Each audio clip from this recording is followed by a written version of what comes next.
D'où m'est-il donné que la mère de mon Seigneur vienne jusqu'à moi?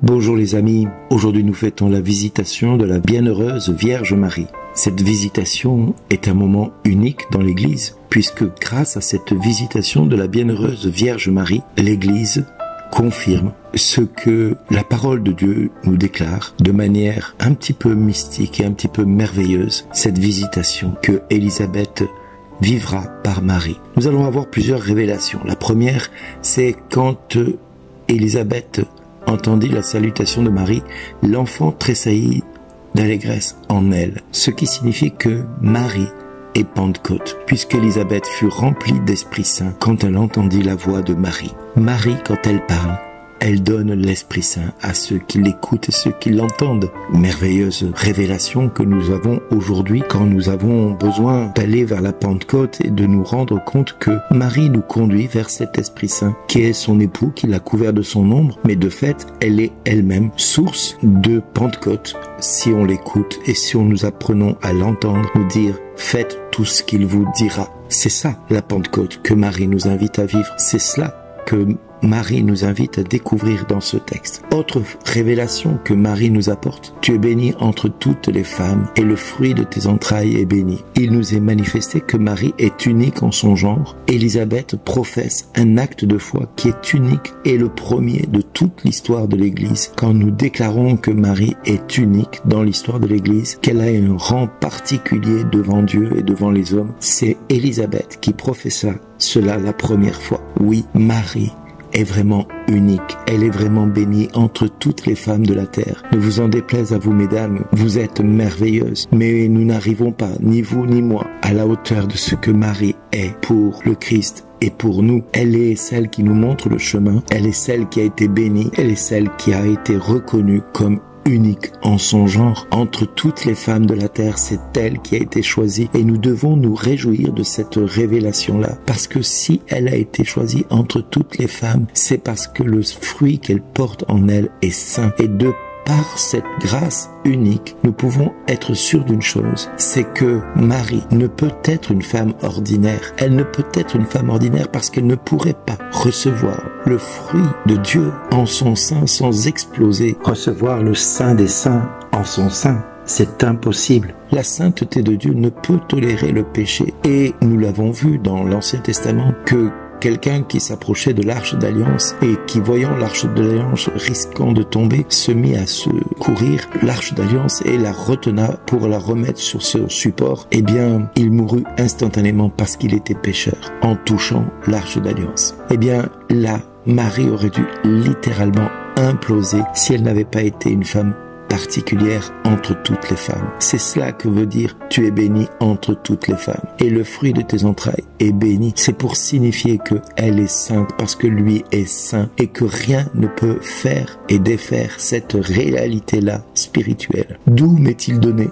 que la mère de mon Seigneur vienne jusqu'à moi. Autre phrase qui a été confessée des siècles plus tard par l'Église en déclarant Marie, mère de Dieu. Comment se fait-il que la mère de mon Seigneur, la mère d'Adonai, vienne jusqu'à moi? Révélation nouvelle qui vient au début de l'ère chrétienne et qui va être confirmée par l'Église par la révélation de ce verset unique que Marie ne peut être simplement qu'une mère de l'enfant Jésus. Elle est aussi la mère d'Adonai, la mère de Dieu Tout-Puissant, le Fils de Dieu Tout-Puissant. Elle en est la mère.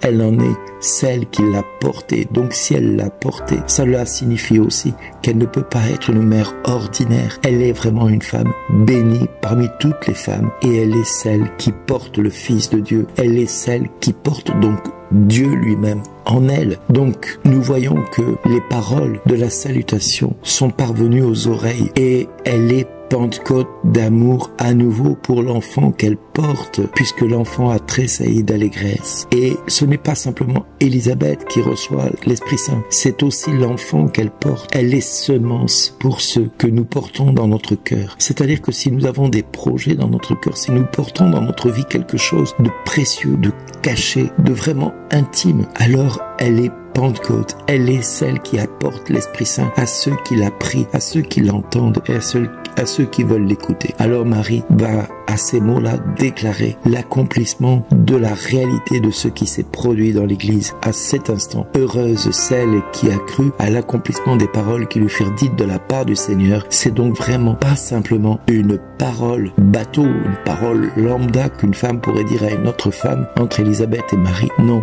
c'est aussi une confession qui déclare que ceux et celles qui écoutent à l'accomplissement des paroles que Dieu leur a dites, eh bien, elles sont bénies. Elles sont bénies par Dieu parce qu'elles peuvent être heureuses et heureux d'avoir entendu la parole de Dieu et de l'avoir mis en pratique. C'est ce que Marie nous dira plus tard. Faites tout ce qu'il vous dira. Alors oui, Marie va nous révéler à travers le Magnificat un certain nombre de réalités spirituelles que nous vivons encore aujourd'hui. Mon âme exalte le Seigneur, ça c'est vrai, nous ne pouvons pas nier la chose. Exulte mon esprit en Dieu, mon Sauveur. Elle s'approprie l'esprit qui est en elle, l'esprit de son Seigneur et de son Sauveur quelque part, parce que par la grâce qui lui a été faite, il s'est penché sur son humble servante. Elle se reconnaît humble et servante, et désormais tous les âges me diront bienheureuse. Ça veut dire que de génération en génération, les hommes ne cesseront de dire de Marie qu'elle est bienheureuse, et c'est ce que nous fêtons aujourd'hui. C'est la visitation de la bienheureuse Vierge Marie. Le puissant fit pour moi des merveilles. Elle confesse cela. Saint est son nom. Sa miséricorde s'étend dans un âge sur ceux qui le craignent. Donc si nous craignons le Seigneur, si nous voulons lui appartenir, si nous voulons être à Dieu, eh bien il nous faut comprendre que sa miséricorde est pour nous. Il déploie sa force,